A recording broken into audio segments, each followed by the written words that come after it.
आज हम भक्ति आंदोलन के प्रवर्तक संत भाग 3 के अंतर्गत वल्लभाचार्य और चैतन्य महाप्रभु का अध्ययन करेंगे। वल्लभाचार्य 1181 से 1533 ईस्वी।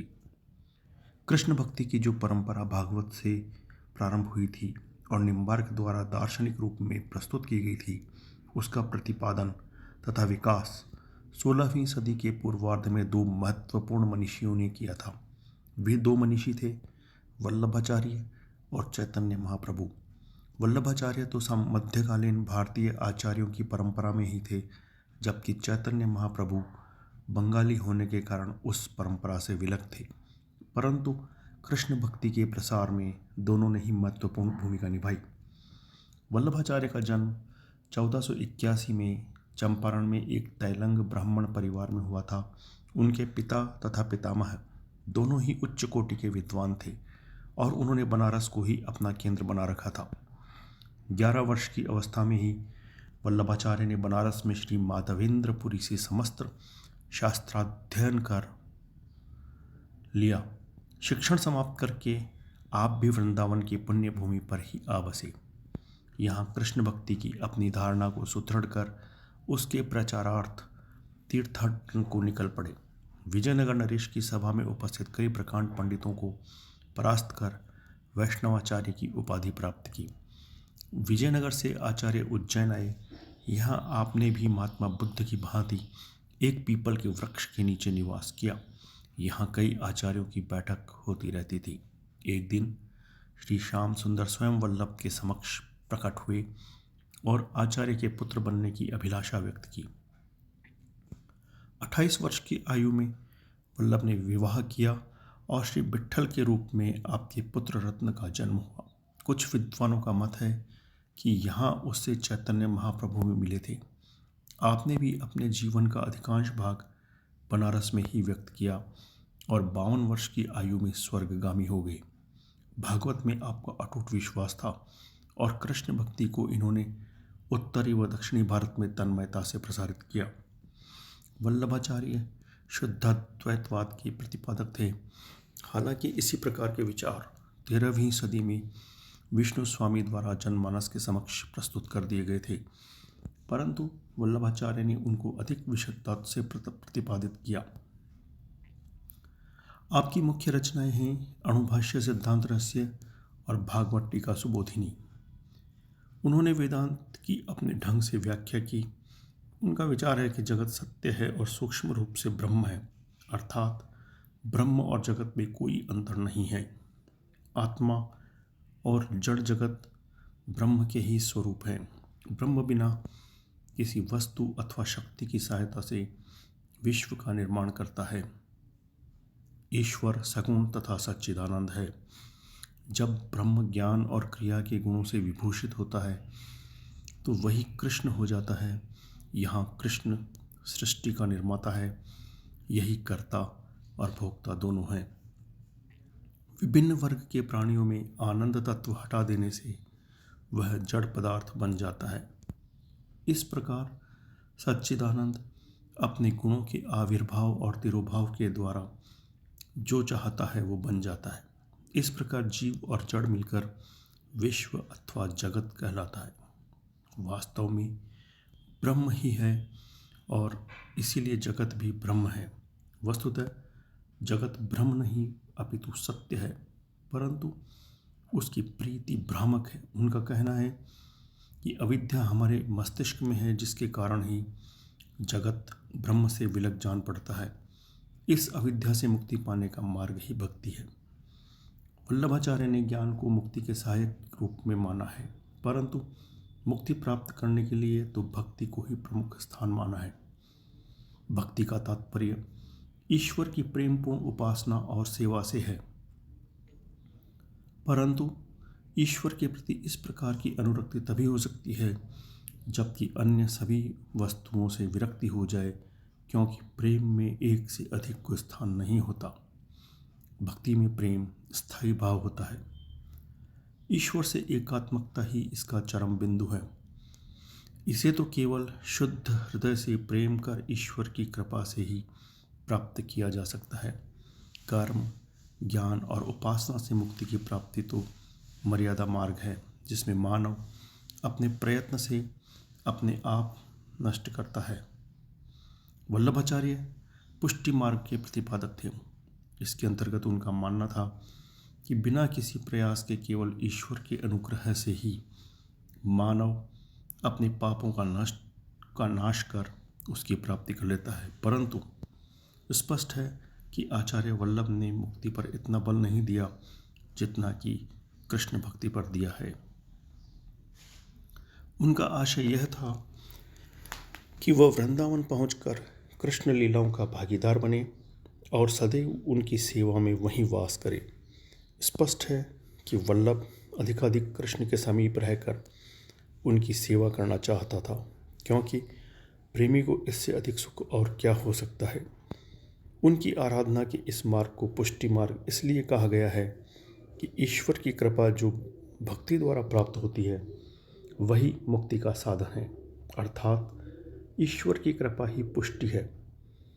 कृष्ण भी भक्ति के साथ साथ उसकी उपासना के भी समर्थक हैं।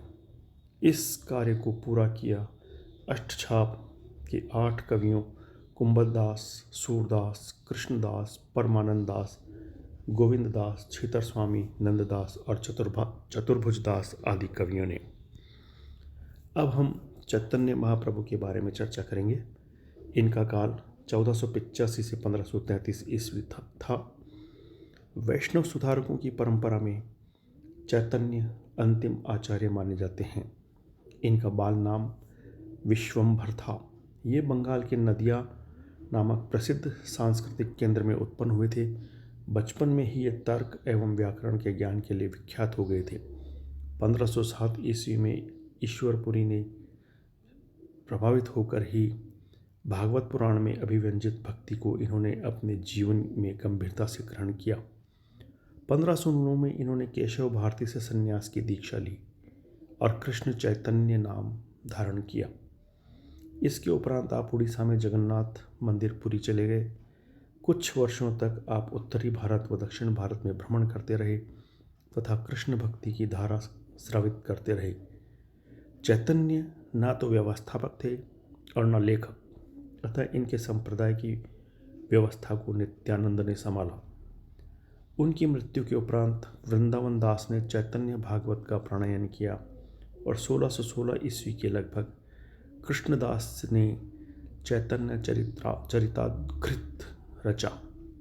इन दोनों ग्रंथों से ही आपके जीवन तथा भक्ति के सिद्धांत की जानकारी मिलती है। आपके समय में इस्लाम का आतंक भारत में छाया हुआ था। मुगल साम्राज्य की स्थापना हो जाने पर भी देवालयों व देव मूर्तियों का खंडित होना बंद नहीं हुआ था। हिंदुओं को अब भी बलात् मुसलमान बनाया जा रहा था। हिंदू समाज निराशा के सागर में निमग्न था। वैष्णव भक्त और धर्म सुधारक बंगाल, सिलहट तथा अन्य सुरक्षित स्थानों में भागकर शरण ले रहे थे। इनके ज्येष्ठ भ्राता विष्णु रूप ने संन्यास ले लिया था, अतः इनकी माता इनका विवाह कर इन्हें गृहस्थ जीवन में जकड़ना चाहती थी, परंतु इन्हें कृष्ण भक्ति का रोग तो पहले लग चुका था। बाल्यावस्था से ही वे कृष्ण भक्ति के भजन गाकर भगवान श्री कृष्ण से तादात्म्य स्थापित करने का प्रयास करते थे। जैसा कि इससे पूर्व बताया जा चुका है कि इन्होंने ईश्वरपुरी से संन्यास की दीक्षा ले ली थी। संन्यास लेने के उपरांत भी ये अपने जन्म स्थान में ही भागवत की शिक्षा देते रहे। कुछ समय उपरांत अवधूत नित्यानंद से इनकी भेंट हुई। उन्होंने चैतन्य के जीवन को पूर्णतः आध्यात्मिक बना दिया। संकीर्तन के माध्यम से इन्होंने अपना जीवन पूर्णतः आध्यात्मिक बनाने का प्रयास किया। पुरी में आपका संपर्क सार्वभौम भट्टाचार्य तथा रामानंद राय जैसे प्रकांड विद्वानों से हुआ। पुरी से दक्षिण गए और पुनः वृंदावन व बनारस आ गए। आप जहाँ भी जाते थे विद्वानों से शास्त्रार्थ करते तथा उन्हें मात देकर उन्हें अपना अनुयायी बनाते थे। आपने अपने जीवन के अधिकांश अंतिम 18 वर्ष पुरी में ही व्यतीत किए। आपको व्याकरण व काव्य का तो अच्छा ज्ञान हो गया था। वेद व उपनिषदों का भी आपने अपने हृदय से अध्ययन किया पर दिल को तुष्टि नहीं मिली। इस कारण वेद और उपनिषदों को समुद्र में फेंक कर आप कृष्ण भक्ति में लीन हो गई। आपका कहना था कि भगवान कई रूप धारण करता है, परंतु उनमें प्रमुख कृष्ण का रूप है जो प्रेम से ही आनंद प्राप्त करता है। कृष्ण को वे अवतार रूप न मानकर उन्हें ईश्वर ही मानते थे। कृष्ण को उन्होंने प्रेम का स्वरूप माना। उन्होंने भक्ति कई प्रकार की बताते हुए कहा कि पति पत्नी की भक्ति सर्वोत्कृष्ट है। पति पत्नी के प्रेम में न तो कोई व्यवधान होता है और न उनके प्रेम की कोई सीमा होती है। इसलिए उन्होंने अपना आराध्य देव कृष्ण और राधा को बनाया। कृष्ण को परम ब्रह्म के रूप में माना तथा भक्तों को राधा के रूप में। उनकी भक्ति में ज्ञान को कोई स्थान नहीं था, वह तो केवल प्रेम पर आधारित था।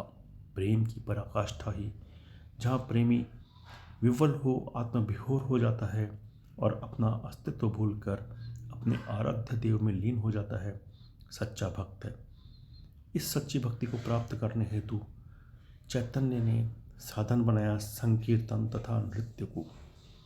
कृष्ण भक्त के रंग में पूर्ण सरोवर होकर चैतन्य ने कृष्ण भक्ति का प्रसार किया। मथुरा वृंदावन से लेकर बंगाल तक ये कृष्ण भक्ति की सुरसुरी स्रवित हो गई। चैतन्य भक्ति से मोक्ष प्राप्ति के इच्छुक नहीं थे। वे तो अपने संकीर्तन से अपने आराध्य देव कृष्ण को रिझाकर सदैव उनके समीप रहकर अपने प्रेम की प्यास बुझाना चाहते थे। वे मुक्ति न चाहकर उनके दर्शन करना चाहते थे।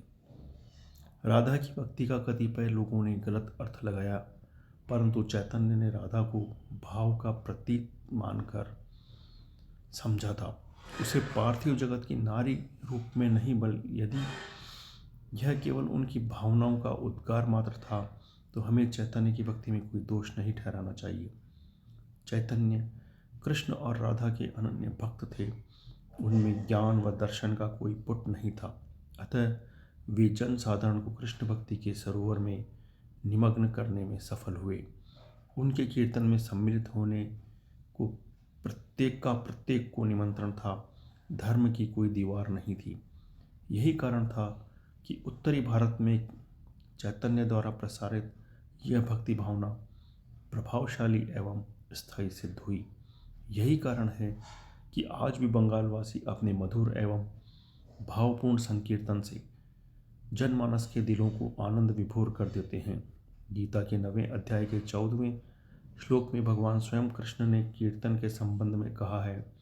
जब चैतन्य से पूछा गया कि आपके विचारानुसार कीर्तन किस विधि से हो सकता है, तो उन्होंने बताया, तृणादपि सुनीचेन तरोरपि सहिष्णुना अपमानिना मान देन कीर्तनीय सदा हरि।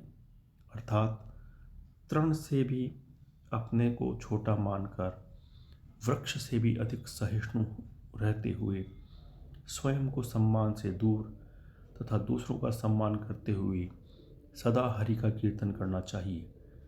उन प्रभु की अनंत नामावली में जो नाम आपको प्रिय लगे उसी का कीर्तन करना चाहिए। 5 रात्र में स्वयं प्रभु ने कहा है, न हम वसामि वैकुंठे योगिना हृदय न च मद्भक्ता यत्र गायन्ति तत्र तिष्ठामि नारद। नारद जी, मैं वैकुंठ में निवास नहीं करता और न योगियों के हृदय में ही।